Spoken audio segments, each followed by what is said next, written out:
Welcome back to the deep dive. Today, we're doing something a bit different. We're going deep into the systems of the Airbus A320. That's right.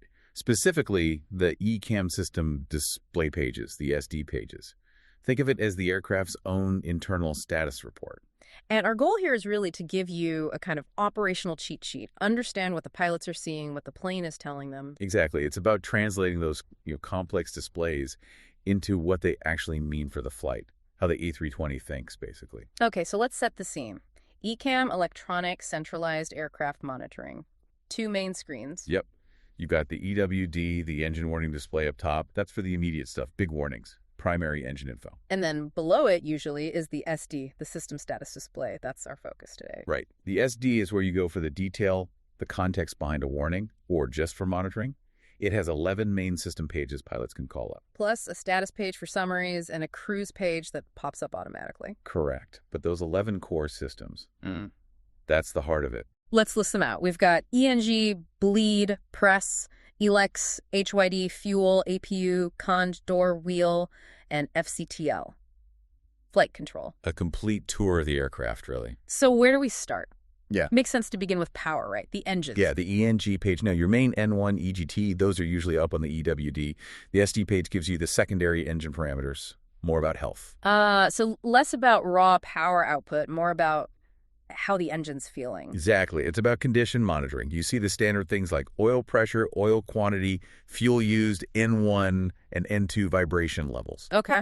But the real nuggets here, the things that our sources highlight, are indicators like oil filter slog and fuel filter clog. Clog indications. So warning you before something fails. Precisely. It's preventative. It tells you there might be an internal issue brewing, like contamination or wear, way before you get, say, an engine shutdown.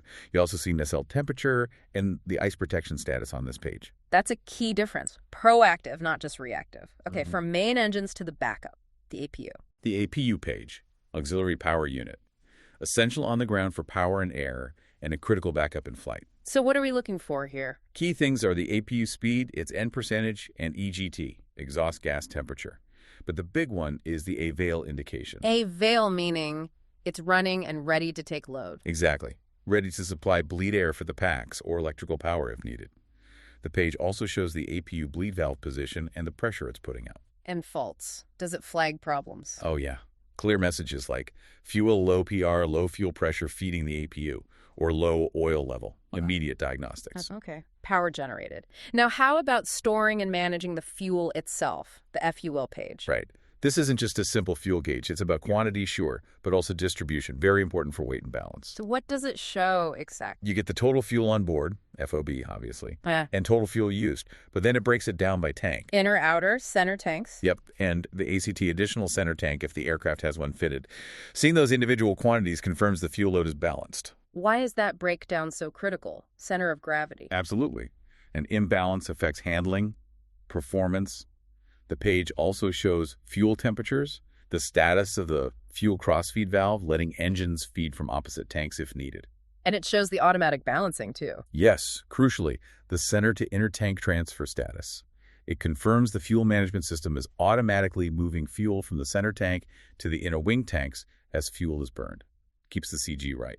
Okay, power generated, fuel managed. Now distributing that power, let's hit the ELE page. Looks like a complex diagram. It is. It's the aircraft's electrical grid schematic, essentially. It shows where the power is coming from and where it's going. So you see the main engine generator. Yeah, GEN1 and GEN2, plus the APU GEN status. If you're plugged in on the ground, EXT PWR, external power. And it all flows through the bus bars. Right. The bus bar indications show how everything's connected. You see the voltage, the load, and crucially, the redundancy. Okay, you mentioned redundancy. I see things like TR1, TR2, and ESSTR transformer rectifiers.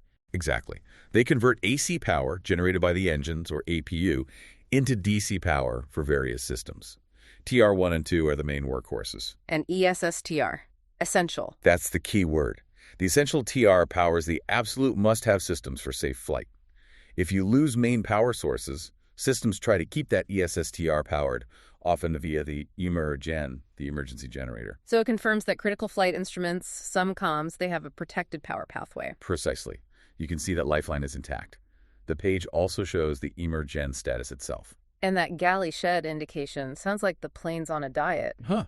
Sort of. It means the electrical load management system has automatically cut power to non-essential high-draw items, typically the galleys, because it detected a potential overload or power shortage, like if a main generator fails. So it's prioritizing, keeping the important stuff running. Exactly. Flight controls and navigation over coffee makers. It's a clear sign the system is actively managing its resources. That leads nicely to the muscle, the HYD page, hydraulics. Yep. Hydraulics do the heavy lifting. Flight controls, landing gear, flaps, brakes. This page shows the health of the 3 independent hydraulic systems, typically green, yellow, and blue. Pressure and quantity for each. Right. Pressure and reservoir quantity. You need both. It also shows which pumps are running. How are they powered? Usually, the green and yellow systems have engine-driven pumps, ENG pump, yellow-green. Reliable in flight. The blue system often has its own electric pump, the BLUE ELEC pump. And the backup for the blue system, the RAT. The RAT, yes, ram air turbine, that little propeller that drops out in severe emergencies. The HYD page shows the RAT link to the BLUE system, confirming that ultimate backup is available. If all else fails, airflow spins the RAT, powers the blue hydraulics, keeps essential flight controls working. Any other key indicators there? Overheat warnings. OVHT indication for pumps or fluid. Hydraulics work hard, they can get hot. Okay, power and muscle covered. Let's move to the cabin environment. Air supply first. The bleed page. Right. This tracks the hot, high-pressure air bled off the engines, or APU. It's the source for air conditioning and anti-icing. So you see valve positions. Yeah, critical valve positions. The ENG bleed valves, the APU bleed valve, and the cross bleed valve that lets one side supply the other. Open or close status is key. And temperatures, because this bleed air is hot, right? Very hot. You see temperatures like pack outlet and compressor outlet temps. And importantly, this page shows the status of the wing anti-ice indication. It confirms if hot bleed air is being routed to the wings to prevent ice buildup. Okay, bleed air provides the source. Then the press page manages the cabin pressure itself. Correct. Absolutely vital for safety and comfort. This page shows the state of the pressure bubble you're sitting in. Key readouts. 3 main ones. Yeah. Cabin altitude, you want this kept low, ideally around 8,000 feet equivalent. Cabin vertical speed, how fast the cabin pressure is changing, needs to be smooth. And cabin differential pressure, the ATP indication. Delta P, that's the pressure difference inside versus outside. Exactly. Big pressure difference at high altitude. The aircraft structure holds it, but it needs careful management. This page confirms the AP is within safe limits. What else is on press? Status of the outflow valves, the main controllers of cabin pressure, the safety valves, and the landing field elevation indication. The system needs to know your destination altitude to plan the pressurization profile for descent and landing. Oh, and whether it's an automatic or mode man indication, manual mode. Okay, air supplied, pressure managed, now, temperature, the con-an page, air conditioning. This is all about climate control, keeping everyone comfortable. So individual zones. Yep. It shows the zone temperature for different cabin sections, cockpit, forward, mid, aft cabin usually, plus the duct temperature of the air being supplied. And how it achieves those temps. You see the zone trim air valve position. These valves mix hot bleed air with cold conditioned air from the packs to hit the target temperature for each zone. You also see the status of the cabin recirculation fans. It's the fine-tuning of the environment. All right, shifting from environment to the physical aircraft structure and safety equipment, the D-door AUK XY page. Bit of a combo page. It is. Part structural integrity, part life support. It gives you a clear visual check of every single monitored door and exit. Cabin doors, cargo doors. Avionics bay door, bulk cargo, emergency exits, all shown graphically. Green for closed and locked. Amber if there's an issue. And there's a unique detail mentioned, slides. Yeah, the slide indication confirms the escape slides attached to the doors are armed and ready for automatic deployment if the door is opened in an emergency. Critical pre-takeoff check. And the OXY part. Shows the crew oxygen cylinder pressure. Got to make sure the pilots have oxygen. And it flags issues like regial low PR indication, meaning the regulator pressure is low.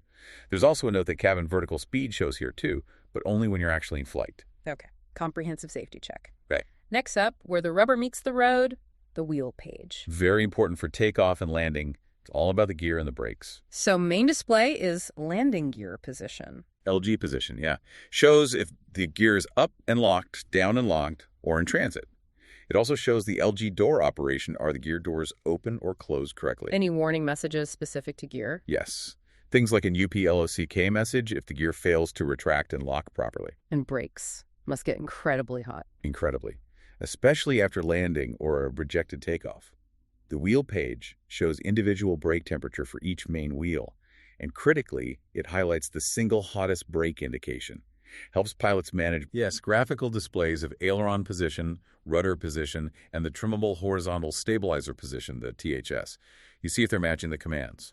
But it's more than just positions, right? It links back to the computers in hydraulics. Absolutely. It shows the status of the flight control computers themselves. You see indications for ELEC operation and SEC computer operation. ELEC and SEC, elevator aileron computer and spoiler elevator computer. Those are the main brains processing the side stick inputs and sending commands to the hydraulic actuators that move the surfaces. Seeing them operational is key. And FCDC message, flight control data concentrator. Right. FCDCs gather data from the flight control system. A message there might indicate an issue with the data reporting or monitoring. Even if the main computers seem okay, it flags a potential problem in the background network. So it confirms the whole chain is working: input, computer processing, hydraulic power delivery, and finally, surface movement. Precisely. It shows the hydraulic and electrical pressure status for the servo controls, tying back to what we saw in the HYD and ELE pages. It confirms the muscle has the power it needs and is responding to the brain. Okay. Wow. That's a lot of information across those 11 pages. So bringing it all together, what's the big takeaway for you listening? It's that comprehensive, integrated view. The ECAM SD isn't just a collection of gauges. It's a interconnected diagnostic system. A pilot sees not just that something is wrong, but how it's affecting related systems. Like seeing a bleed error issue on the B-late page. And immediately checking press and condi to see the knock-on effects on cabin pressure and temperature, or seeing a hydraulic pump fail on HYD, and then checking FCTL to see exactly which controls might be affected. It allows for rapid assessment and informed decisions. That constant, detailed knowledge flow, from fuel temps to individual brake heat. Okay, final provocative thought for you to cue on. Let's hear it. We just talked about that link. HYD page showing the hydraulic power, FCTL page showing the control surfaces. Consider this. If you see, say, the blue hydraulic system pressure drop to 0 on the HYD page, what happens instantly on the FCTL page? Good one. It's not theoretical. The FCTL page would immediately reflect that loss.